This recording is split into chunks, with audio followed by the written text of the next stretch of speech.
Well, good afternoon, everyone. Meteorologist Michael Wilhite here with Southern Indiana Weather, bringing you your latest long-range update. Really going to focus on a storm system moving in next week.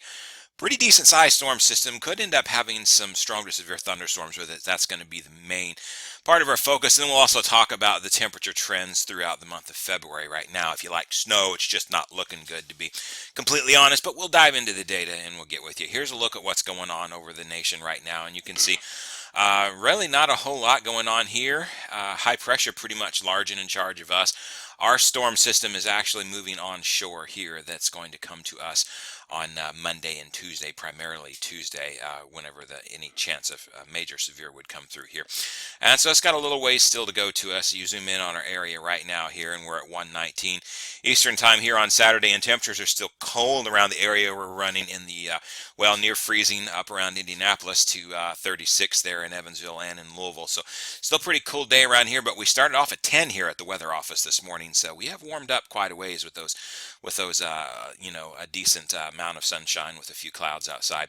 Not all that bad. Let's take a look. It's going to change though tomorrow and Monday and Tuesday really.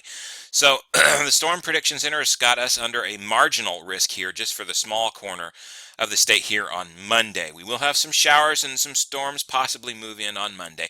The bigger day will be Tuesday. That's whenever we are already under a slight risk of severe weather around the area.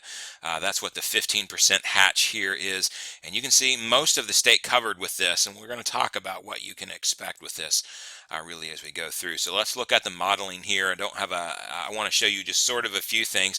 Remember, there's a few key ingredients that we need to make severe weather, and we'll talk about that here. So first off, high pressure moves off to the east today, and then tomorrow we have a front that moves through, but really it's going to be a dry front, a sprinkle maybe, and that's about it. You can see some snow up to our north, but that's going to stay well up to our north. Really not going to see any precip out of this.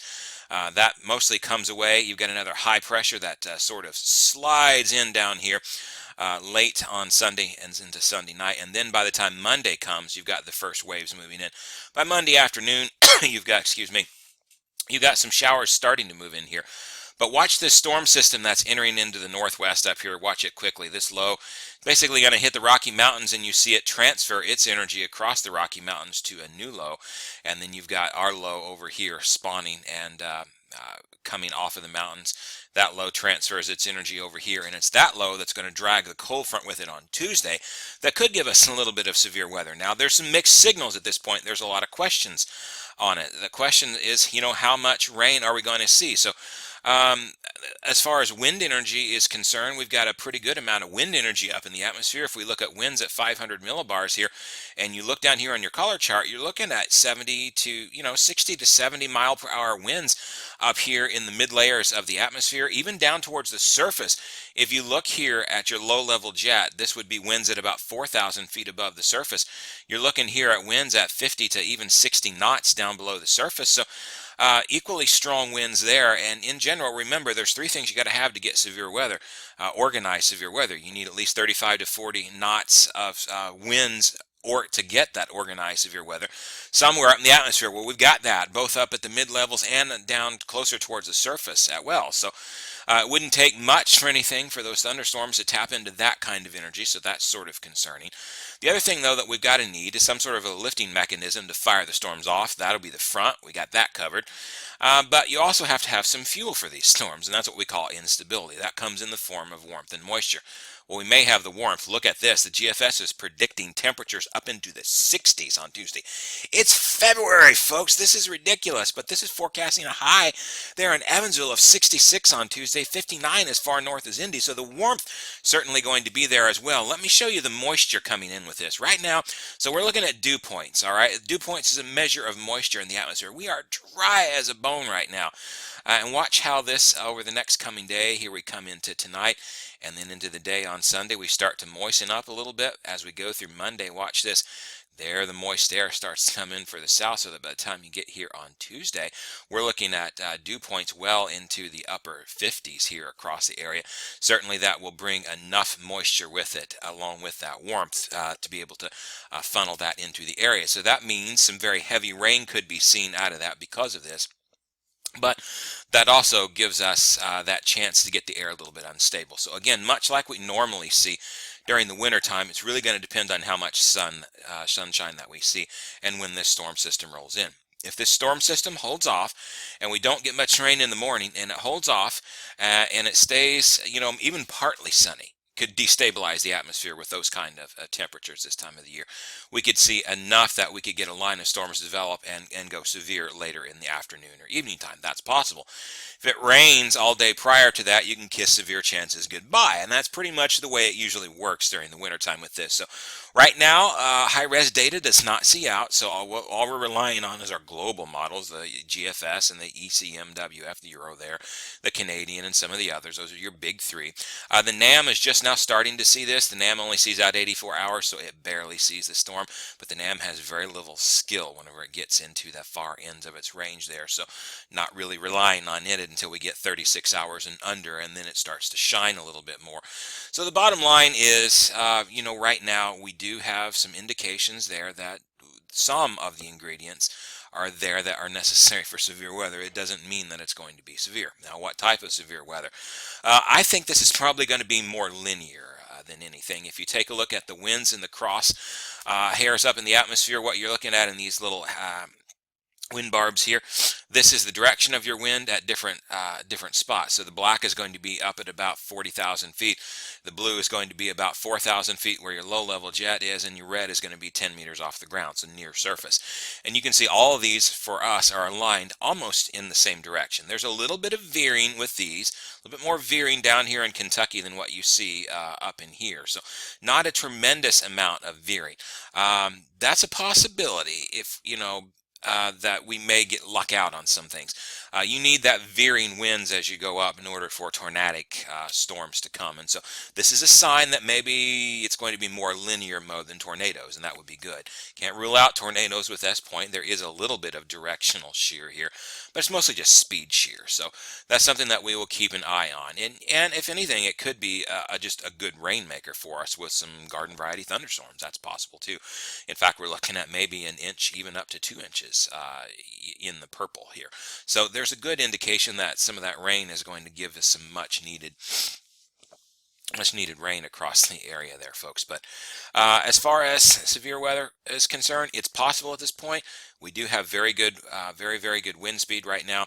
We do have the front moving in, but the instability is always going to be the biggest question this time of the year at this point. So right now it's just sort of wait and see mode as to whether we end up with anything right here. I'd say the chances are reasonable. That's why the Storm Prediction Center has already given us a slight risk this far out. I think it's justified at this point. We'll have to see how it rolls Tuesday. I have a feeling it's going to be more of a severe wind and hail threat than tornadoes at this point, but it's early. We'll have to keep an eye on it. Now, what happens behind this front is we get a little bit of a brief cool down. Well, clicking on the wrong thing here. There we go. Let's get off of Facebook and get over to here. Get the right tab going, and we push this behind us. That colder air starts to filter in. That's what you see on the blue lines here. As that comes in, watch what happens.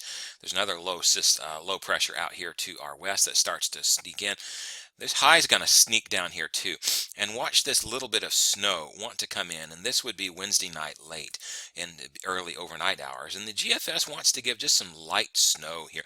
I'm not sure I buy that. It has been showing that off and on. Maybe some flurries, but a high pressure here, and going to have some things to say about that with the dry air coming in behind it. And you see a fairly healthy system, what it looks like, starting to dive down towards us for the next day. But watch this. Getting so near that high pressure, it's thinning out the further you go in time, and this one actually forces it to the south of us. I'm not even sure it's going to be there. Euro has pretty much already given up on this in some of its past runs.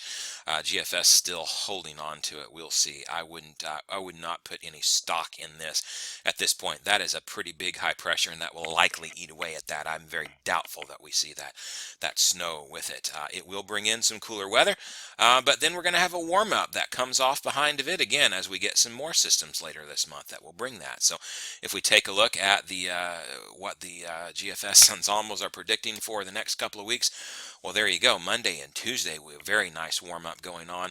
And then, of course, we crash behind that. Maybe some flurries on Thursday, but it's going to be about all that we can get out of that. And I'm not even convinced at that at this point. But then the warming trend begins. And look at this, as we head through December, or excuse me, through February here. We're talking February 19th as you end this far one on the right at 61. And look at this, 50s and 60s and even some upper 40s here sort of dominates it. So it's going to be a pretty mild February if this is right. Not bad, certainly at all. We got a couple of cool days thrown in there, but overall, it looks like we're going to end up with fairly mild February. And some of the data is confirming that as well.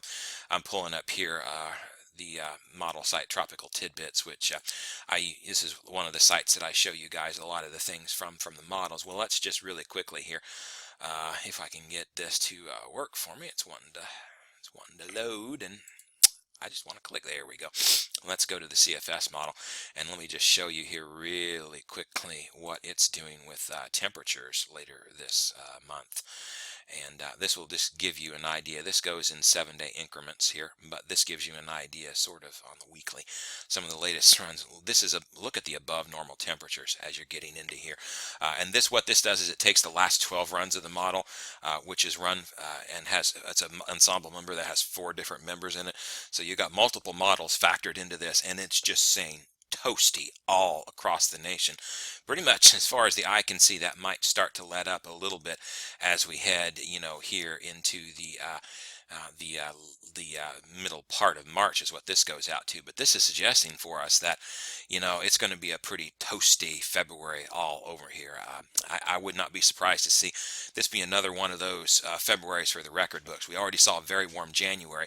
We had some cold weather this morning, but cold weather is going to be pretty transient with this. It looks like it's going to be just pretty much a toasty thing. And the CFS is, it's kind of an unreliable model, but I show this because it's not the only one showing this. If I were to show you some of the ensemble data, it's there as well for you. But even just looking at the raw numbers here, you can see as we head later on in time, folks, it's going to be warm. So watch Tuesday for some severe weather. Of course, I'll have plenty of updates at this coming up. You can read the blog post that goes with this video by going to southernindianaweather.com if you're not already watching this from that blog post. If you're just getting this directly on YouTube, you can go there for a little bit of some information there as well. And of course, keep it tuned. Southern INWX is my handle on Twitter.